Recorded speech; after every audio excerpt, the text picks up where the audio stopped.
Bateu de novo. Como eu disse antes, mais uma vez eu tenho que complicar a vida de vocês. Então nós vamos falar sobre textos, sobre tipos de texto. Começando com o texto narrativo. O que é o texto narrativo? O nome já está dizendo. É uma narração, é uma narrativa. Então ele vai caber dentro de qualquer história. Qualquer história narrada, seja ela ficcional, seja ela real, é um texto narrativo. E quais são os elementos desse texto narrativo? Como é que tu vais identificar um texto narrativo? Ele vai ter alguém que conte a história, ou seja, ele vai ter um narrador. E se ele tem um narrador, ele também tem fatos. É fundamental que tenha algo dentro desse texto, que algo esteja acontecendo, que haja alguma ação. Ele vai ter personagens que vão fazer essa ação, vão realizar essas ações. Esses personagens, eles vão estar envoltos nesses fatos. Vai haver um tempo de narração, um espaço determinado, e ele vai responder a uma pergunta simples: o que aconteceu? A estrutura desse texto narrativo, ele vai se compor da seguinte forma: ele vai ter uma apresentação que situa o leitor no contexto da história, que dá uma ideia de personagens, local, tempo, o que está acontecendo. Ele vai ter um elemento complicador, que é o que desencadeia a ação, ou o conflito, ou o problema, é o responsável por movimentar, por fazer que a história corra. Ele vai ter o clímax, que é o auge, né, do conflito, que é o que torna insustentável aquela situação, que modifica alguma coisa, e vai ter um desfecho, que é o final. Nem sempre é um final feliz, mas é um final. Esse é o texto narrativo propriamente dito. Já o texto descritivo, o nome está dizendo, ele está descrevendo, ele está representando pessoas, coisas com suas características específicas. Quem descreve pretende provocar na mente do leitor uma imagem, criar que a pessoa enxergue aquilo que está sendo descrito. E é facilmente identificável. Por quê? Porque é um gênero, é um tipo cheio de adjetivos, né? Porque há de qualificar a coisa que está se descrevendo.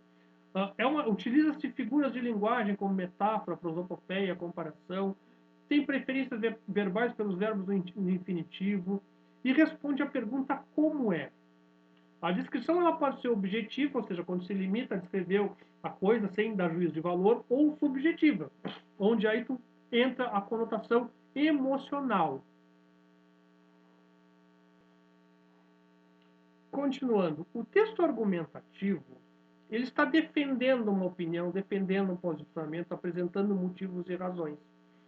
O objetivo é expressar uma opinião, defender ou rebater uma ideia, uma tese.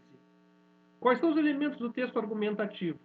Né? A linguagem é objetiva e formal, tem a impessoalidade, tu não estás dizendo eu acho tal coisa, né?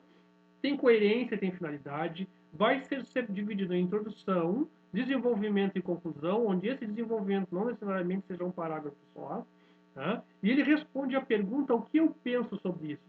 Esta pergunta é interna, você não vai colocar no texto argumentativo eu penso tal coisa, você não vai usar a primeira pessoa. Tá? Ou seja, são coisas bem simples.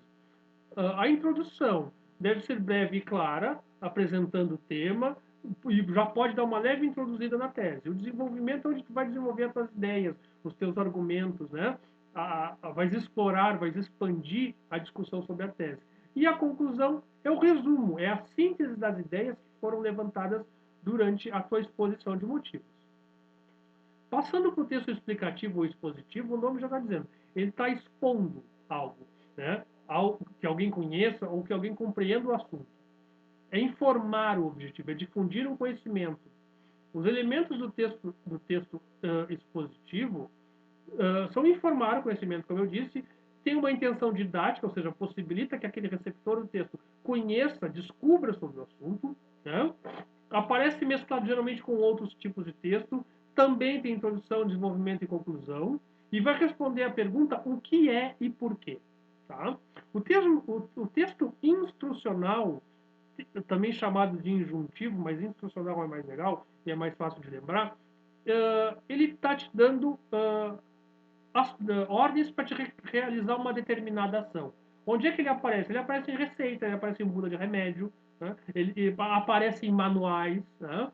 Ele tem uma linguagem clara e objetiva também, faz uso do imperativo, por exemplo, coloque 2 colheres de fermento, né? Ou então outro de manual de eletrodoméstico, coloque o cabo na tomada, induz a execução, ou seja, a te realizar ações, né? E vai utilizar, muitas vezes, utiliza elementos gráficos, né, como ilustração, como números, símbolos, né? E é um dos mais presentes na vida cotidiana, justamente por isso, porque é um manual de instruções. Então, tu vai achar em receita, como eu disse, tu vai achar em manual de eletrodomésticos, né? Tu vai achar em vários momentos da tua vida.